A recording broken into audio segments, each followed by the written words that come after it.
Hello, everyone. Welcome back to Unity, the true path of Ascension. My name is Zion, and I'm the author of this channel, the Potsmoker's Bible, and the book that it is named for, the Potsmoker's Bible, Book of Zion, which is the prophecy of Israel. And the prophecy of Israel contains the origin story for Zion, who is the ascended form of me. That was what was foretold, and that was what I have done. So I can claim that rightfully because it's already a done thing, all right? Which is what this program is about. Unity brought me to ascension, and it brought me to evolution into the next phase of our being. And that's what this program is about. It is about attaining your aspect, creating yourself on this next level of reality. Now, the process of ascension is literally the evolution of the soul into a higher state of being. Now, this is done through unity because each soul is created as a yin-yang being called a spirit. The yin-yang principle of life, the interaction of opposites, is the very mechanism by which life is sustained. So in order for a being to be created, there must be this yin-yang principle involved. That is the mechanism by which life is perpetuated. It is the push of the equal and opposites against each other that creates the friction, that maintains the motion, that gives life its everything. That is where life comes from. Now, these two half spirits, we call souls. They are opposites, male and female, or negative, positive, however you want to look at it, okay? They're made up of energy, photons, light, which is particles and waves. They are both. We are both. We are waves in that we have auras that emanate from our being in a continuous yin-yang interaction between our soul, our spirit, within our spirit, our soul, nature. And the particle is that thought form that we are that is singular. So we are both. And we evolve in we evolve in material form. That's how we go from one stage of being to another. Now, matter in itself is the lowest form of being. It is gross and crude and just material. But that material itself is the solidification of energy forms, atoms, photons, electrons, quarks. All of the things that make up life are in their essence energy forms, points of light. Or they're opposite points of dark. Now, male and female yin and yang are not light and dark in that way. It is the female-male thing that makes the soul what it is. Now, the soul itself has to choose between light and darkness because that's another layer of life. So we begin as the base physical form that we manifest into in each incarnation. I used to say that I believed in reincarnation, but I really don't. I believe in the incarnation of the soul, always in the point of now. I used to be somebody else, but when I'm born as a new form that takes on every aspect of the person that I was prior to this moment and adds to it everything that I encounter along my life course, creating a new, unique, upgraded version of the older me. So I'm not reincarnated.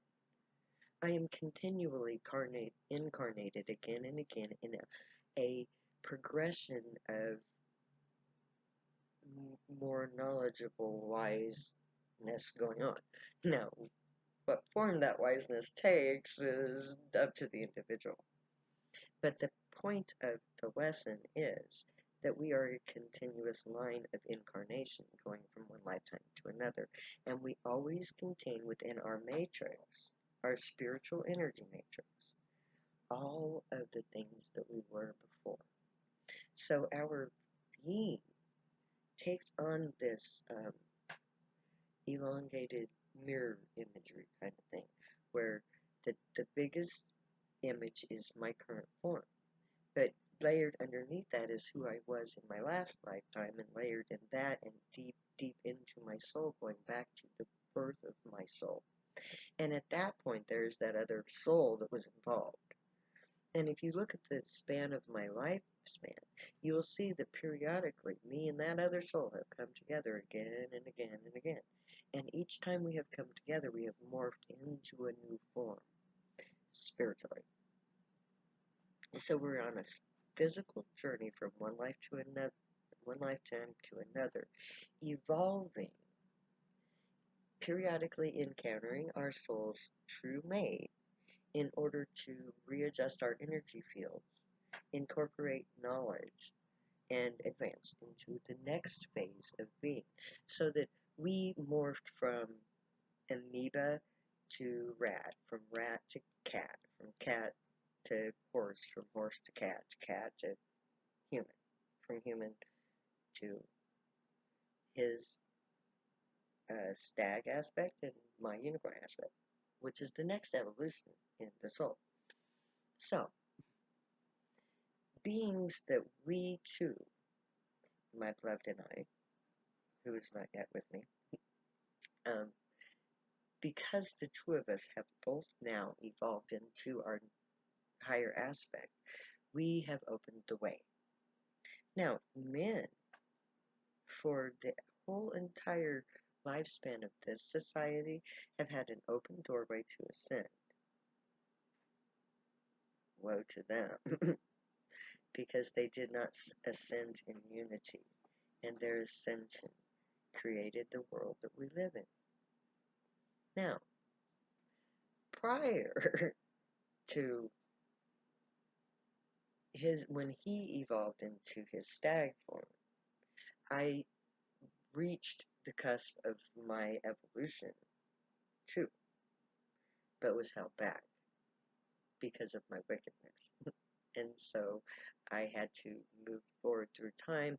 I had to go through my evolutionary process, correct my mistakes, and evolve into this new form through this evolution of the soul from one lifetime to another. Now, he mimicked my life cycle because we are intertwined in the quantum entanglement. Our souls are literally quantumly entangled from the moment of our creation. We can go from one end of the universe to the other and still be attached, because I cannot exist without him and he cannot exist without me. He is my opposite, equal, and eternal partner in the yin-yang engine of life. And as we approach the knowledge, experience, energetic levels of ascension, we are drawn together irrevocably.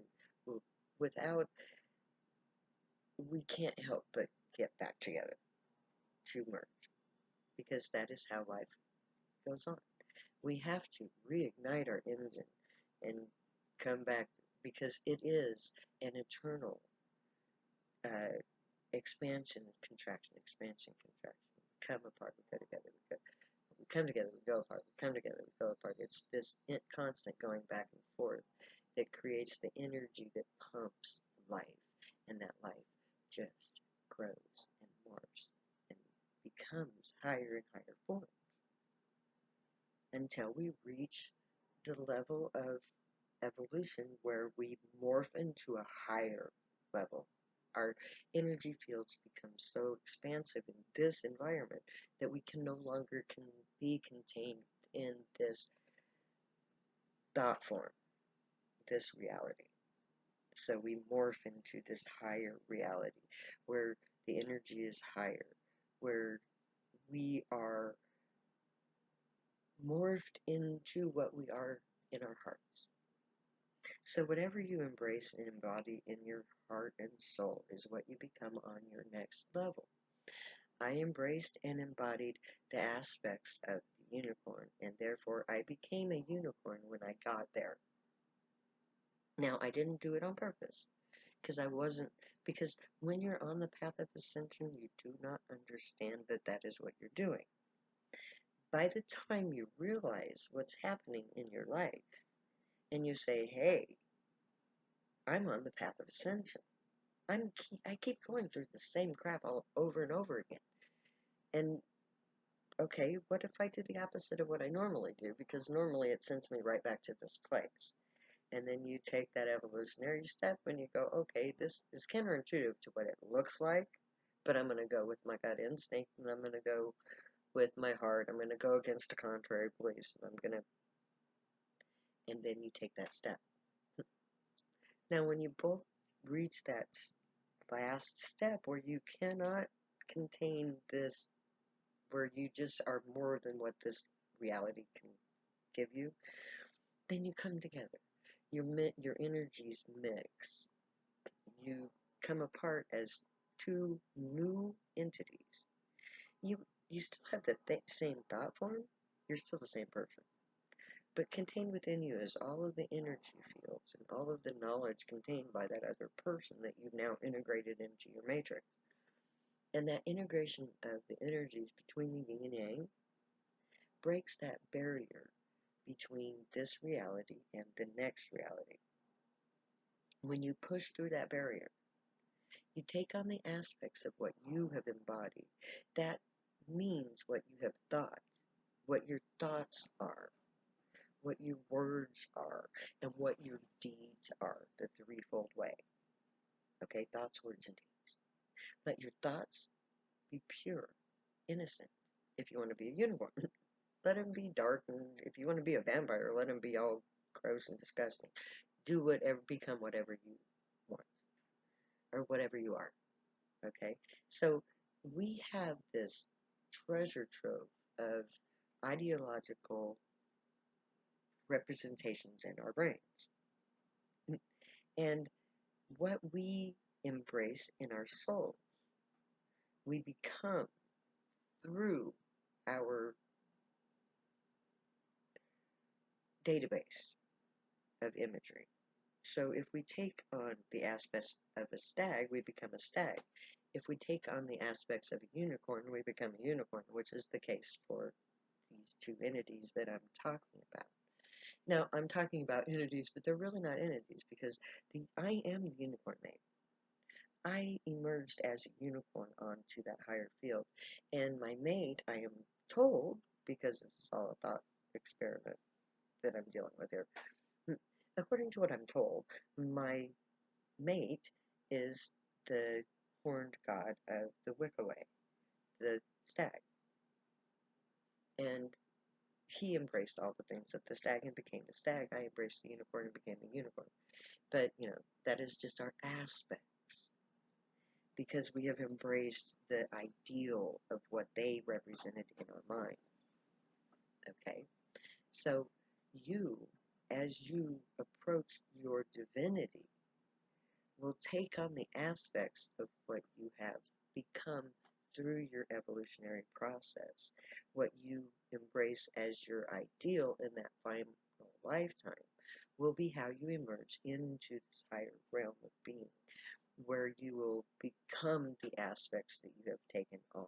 So be careful about what you take on as your inner values. That's what you become. That's what your aspect is. So, may you embrace an aspect that is something that you can be proud of, because when you get there, you can't change what you become. So, may the god and goddess, your yin and yang, become harmonized, and may the harmony between you create the evolutionary step that will allow you to embrace all aspects of your being and become that being on the higher realm. So, unity, the true path of ascension. Peace be with you. Love you way too much to say goodbye. So I'm going to say later now.